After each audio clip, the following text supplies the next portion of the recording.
तो आ गए तुम।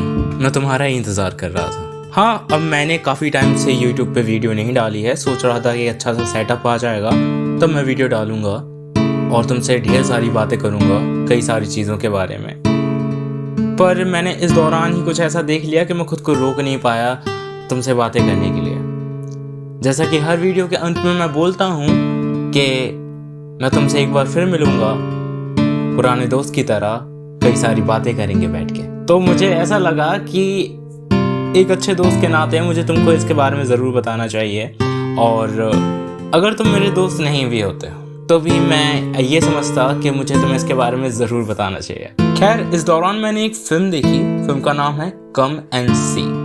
ये 1985 की फिल्म है बाय द डायरेक्टर एलन कैलिमोव। ये एक रशियन फिल्म है, इंग्लिश में नहीं है, सबटाइटल्स में है, देख लेना, तो अमेज़न प्राइम पे मिल जाएगी तुमको। ये 2 घंटे 22 मिनट की फिल्म मुझे ऐसी लगी कि मान लो मैं कोई नर्क में हूँ। और ये मैं कोई बुरी तरीके से नहीं कह रहा, कि ऐसा नहीं था कि फिल्म बेकार थी। इट जस्ट कि वो क्या दिखा गई मुझे। इस चीज़ के बारे में जानता तो था, मैं समझता भी था ये चीज़ क्या है और किन मायनों में होती हैं, पर क्या ये इस हद तक चली जाती हैं, मैंने कभी नहीं सोचा था। तो फिल्म की कहानी जो है वो वर्ल्ड वॉर के दौरान में स्थित है, जब जर्मन्स लड़ रहे थे रशियन से। हम लोगों ने काफ़ी देख रखा है कि जर्मन्स का पीओवी क्या होता था उस टाइम पे, किस तरीके से अडोल्फ हिटलर तानाशाही से अपने खुद के सिटीजन्स को मशीनों की तरह बॉर्डर्स और सरहदों पे भेज रहा था ताकि वो ज़मीनें की ज़मीनें अपने नाम कर सके। पर रशिया में उस समय क्या हो रहा था, ये पीओवी हमें आज तक उतने अच्छे तरीके से देखने को नहीं मिला। और यही अगर तुमको जानना है तो कम एंड सी 1985 ज़रूर देखनी चाहिए।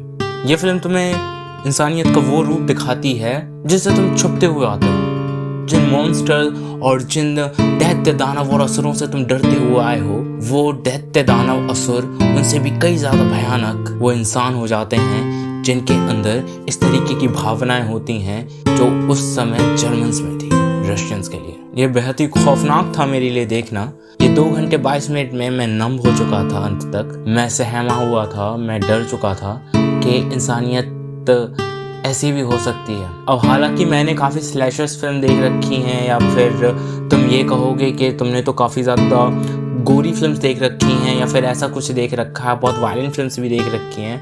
तो हाँ, वो फिक्शन है और वो कहानियों को मैं कहानियों की तरह ही देखता हूँ। सो मुझे ऐसा लगता है कि वो किसी की कल्पना है, उसमें तुम कितना भी मिर्च मसाला डाल दो, इट जस्ट टेस्टलेस।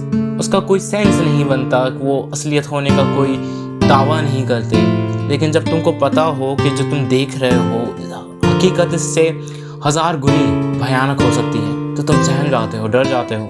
मुझे समझ में नहीं आता किन मायनों में तुम खुद को इंसान कह सकते हो जब तुम कई 100 लोगों को एक छोटे से घर में कैद कर कर उस घर में लगातार बम फेंक रहे हो और आग से जला देते हो उस पूरे घर को, और उन बच्चों की, छोटे छोटे बच्चों की, औरतों की, बूढ़ों की तुम चीखें सुनाई दे रहे हो, वो भीख मांग रहे हैं तुमसे बाहर निकलने के लिए, और कई 100 सैनिक बाहर खड़े हुए हैं उस घर के और तालियां बजा रहे हैं, चिल्ला रहे हैं और जश्न मना रहे हैं, मानो कि ये कोई महोत्सव हो उनके लिए।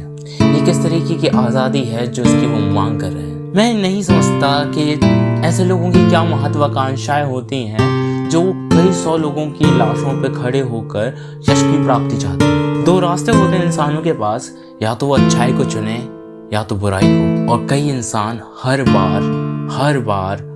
बार मौका देने के बार बार उसे वैशी बनने को चुनते हैं। मेरे लिए कम एंड सी दिल दहलाने वाली थी। मैं इस फिल्म के बारे में ये नहीं कहूँगा, जैसे मैं हर फिल्म के बारे में बोलता हूँ, कि अगर तुमको ये पसंद है तो तुमको ये फिल्म ज़रूर देखनी चाहिए, क्योंकि come and see is something तुमको देखनी ही देखनी चाहिए। तुमको रूबरू होना चाहिए उस शख्सियत से, इंसान की या फिर मनुष्य की, जो अपने अंदर छुपा के रखता है, वह राक्षस। अब मेरे लिए कोई डर ये नहीं रहा कि कोई भूत प्रेत या दैत्य दानव, वो बचपन का बिस्तर के नीचे वाला राक्षस कोई और नहीं, हमारे अंदर ही है। ये फिल्म हमें बहुत खूबी तरीके से वो दिखाती है, तो मैं तुमको डेफिनेटली रिकमेंड करूंगा जाके देखो कम एंड सी। और अगर तुमने नहीं देखी है या नहीं देखने वाले हो तो you are just missing something. अगली बार मैं फिर मिलूंगा तुमसे एक पुराने दोस्त की तरह, कुछ नई चीज़ों के साथ। उम्मीद करूंगा कि अगली बार कुछ दिल को खुशी देने वाला लेके आऊँ।